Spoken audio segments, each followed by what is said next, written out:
Hi friend, आप लोग कैसे हैं? आशा करता हूं कि आप लोग ठीक होंगे। अब मैं 10th क्लास के एक और नए वीडियो लेकर उपस्थित हुआ हूं। तो आज हम लोग देखेंगे सिंटैक्स के बारे में। इससे जो है 5 नंबर का क्वेश्चन जो है हर बार एग्जाम में होते हैं, 5 नंबर का। तो सबसे पहले हम लोग देखते हैं कि सिंटैक्स है क्या। तो सिंटैक्स, हमने आपको ग्रामर सीरीज का हमारा वीडियो देखिए तो उसमें आपको पता चल जाएगा कि सिंटैक्स क्या होता है। सिंटैक्स का रूल क्या है? तो a subject must be agree with its number and person. मतलब कि सब्जेक्ट जो होता है वर्ब के नंबर और पर्सन के हिसाब से होता है। जो सब्जेक्ट जिस नंबर और पर्सन में होगा, वर्ब भी उस नंबर और पर्सन में होगा। तो यही होता है सिंटैक्स। तो जैसे देखिए, ही गोज, ही क्या है? थर्ड पर्सन है, सिलुरल है, तो इसके साथ सिलुरल वर्ब गोज का प्रयोग हुआ है। राम सिलुरल है तो इसके साथ रीड्स का प्रयोग हुआ है, सिलुरल वर्ब। यू प्लुरल है तो कम प्लुरल है। सी सिलुरल है तो गोज सिलुरल है। अब इस नियम के जो होते हैं 4 अपवाद होते हैं। पहला अपवाद होता है आई गो। आई क्या है? सिलुरल है, लेकिन गो क्या है? प्लुरल है। तो ये नियम के अपवाद हैं। आई गो क्या है? नियम के अपवाद है।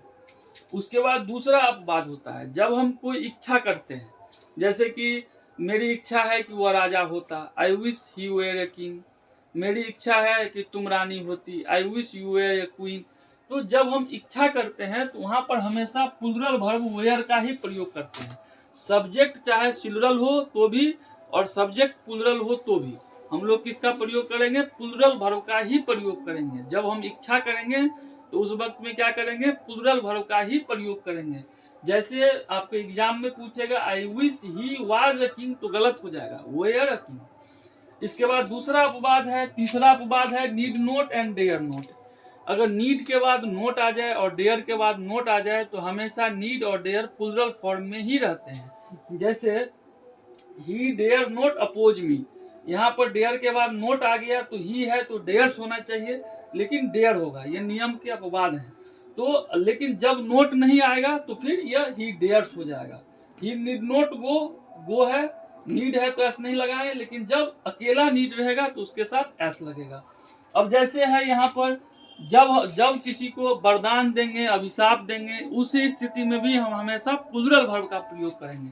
जैसे गॉड सेव द किंग। अब गॉड क्या है? सिलुरल है, तो यहाँ पर सेव्स होना चाहिए, सिलुरल होना चाहिए, लेकिन क्या हम लोग प्लुरल वर्ब का प्रयोग करते हैं? क्योंकि जब भी हम किसी को आशीर्वाद देते हैं तो वैसी स्थिति में हम लोग प्लुरल वर्ब का प्रयोग करते हैं। तो इस नियम से भी आपके पास 3-4 क्वेश्चन रह सकते हैं। 3-4 क्वेश्चन इस नियम से आएंगे।